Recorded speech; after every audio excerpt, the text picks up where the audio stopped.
Siguro po ang pinaka-the best namin gawin, hintayin namin si Kalingap Awe. Yan, pinaka-the best. Para mas linawin namin. Ano po, kasi mga Kalingap, ang Team Rochelle po ay lalaki po yan. Lalaki po yan. Baka maunahan pa nga po yung Team Kalingap paglaki niyan. Kung ayaw isama yung mga Morales, nasa kanila po yan. Ibig sabihin, bago sila humiwalay po, ayusin po muna natin. Mga Kalingap, mga ka-Adonis, gusto nyo ba ng seryosong usapan? Total, lagi naman akong seryoso.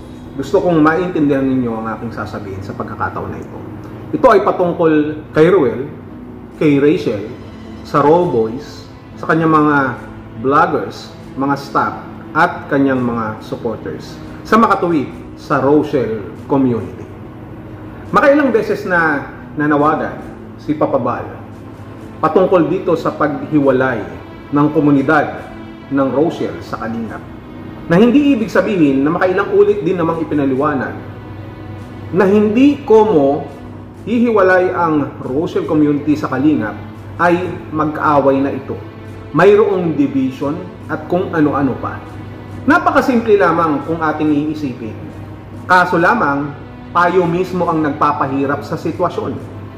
Kahit madaling intindihin kung bakit iminumungkahi ito ni Kuya Bal, nila Ate Edna at ng iba pa, ay dahil sa positibong aspeto, hindi sa negatibo.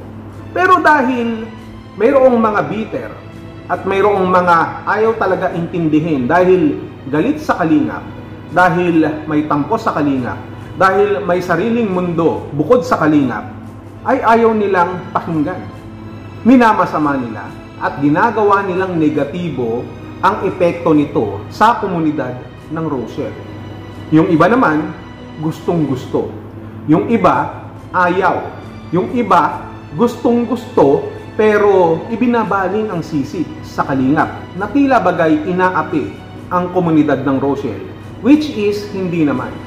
Kagaya ng lagi kong sinasabi, naniniwala ako, I do believe, mayroon pa rin sa Rochelle community na nakakaintindi, na mayroong puso, na kahit sila ay Rochelle community, pero ang puso nila ay nandoon pa rin sa Kalingap. Naiintindihan ang bawat hakbangin at desisyon ng Kalingap. Subalit mayroong mga ibang Rochelle community kuno na hindi naman talaga nakakatulong, na hindi naman talaga bahagi ng pamilya ng Kalingap. Bakit? Kasi nga, ayaw nilang sumunod, kasi nga, lumalaban sila sa Kalingap. Yun ang gusto nila. At bine-brainwash nila. Sinusulsulan nila sila Ruel at Rachel para kontrahin ng Kalingap at palabasin na sila ay inaapi at pinapalayas. Which is not. Ang galing, di ba? Ang galing nila mag-brainwash. Dapat ang trabaho ng mga ito doon sa morgue. Total, magaling kayo maghugas ng mga internal organs kasama na ang brain na winawas nyong maigi. Dapat embalsamador at embalsamadora ang itawag sa inyo. Di ba?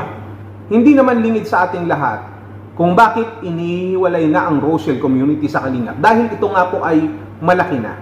Sa pagkakataon na ito, aminin man natin sa hindi, hinug na ang Rochelle para magkaroon ng sariling komunidad independently sa Kalingap. Although sinabi ni Ruel Okmalalan na hindi pa raw siya ready at kailangan niya pa raw ng guidance, ito ay dahil sa tingin niya. Sa tingin niya lang ay parang sinusubukan siya ng kanyang Tito Val, yung loyalty. At hindi na rin naman kailangan pang patunayan ni Ruel Okmalalan ang kanyang loyalty sapagkat ilang beses niya na rin itong napatunayan. At pagdating sa usapin ng loyalty, hindi yan nagtatapos sa pananatili mo sa isang tao. Hindi yan nagtatapos sa pananatili mo sa isang komunidad. Dahil ang loyalty, ipinapakita yan. Hindi lamang sa pagsasalita, sa iyong paniniwala, kung hindi ipinapakita ito sa iyong bunga ng iyong mga gawa. Ibig sabihin, kung loyal ka sa Kalingap, loyal ka kay Kuya Bal, gagawin mo ang lahat para maging proud siya sa'yo. Sapagkat na-appreciate mo yung mga bagay na natutunan mo sa kanya, yung mga bagay na natutunan mo sa Kalingap, at kapag ikaw ay bumukod na kailangan mo nang humiwalay dahil kailangan mo nang magkaroon ng sariling pamilya, pinapakita mo na lahat ng natutunan mo ay magagamit mo at ginagamit mo para itayo ang isang panibagong komunidad na nanggaling sa Kalingap. Hindi dahil sa ayaw na namin sa Rochelle community o hindi na namin kayo bate, hindi namin kayo kasali. Hindi ganun. Mas maganda nga yung pinaka-scope, yung pinaka-layunin ng pag-separate ng Rochelle community sa Kalingap, sapagkat dito natin makikita yung kanyang pagyabong, yung pagpagaspas ng kanyang pakpak, na kagaya ng isang agila na nagpapalakas at darating ang panahon na ito ay papakawalan doon sa mas malawak pa na lugar para mamuhay na bitbit ang kanyang kapabilidad, ang kanyang kapasidad na mabuhay sa mundong mas malawak. At kapag sinabing mas malawak, pagdating sa usapin ng charity, mas maraming matutulungan. Ganun yun. Huwag niyong i-brainwash ang isipan ni Roel. Dito kay Roel, it's natural na natatakot ka. Huwag mo nang isipin yung mga sasabihin sa'yo ng iba na wala kang utang na loob, na hindi mo kaya, na pinapalayas ka na sa Kalingap. When you decide for yourself, wala kang iintindihin na iba, sapagkat walang pwedeng magdikta sa'yo kung hindi ang iyong puso, isipan at konsensya sa kung ano ang tama na dapat mong ipagpatuloy at dapat gawin. We want a separation for a better relationship. It's about time that we need to be matured, na hindi na tayo maging isip bata pa sa mga ganitong klaseng bagay. Buksan natin ang ating isipan, kalimutan natin ang ating mga sama ng loob, ang ating mga galit, kalimutan ang mga personalan na bagay, at pag-usapan lamang yung mga issue na dapat po nating solusyonan.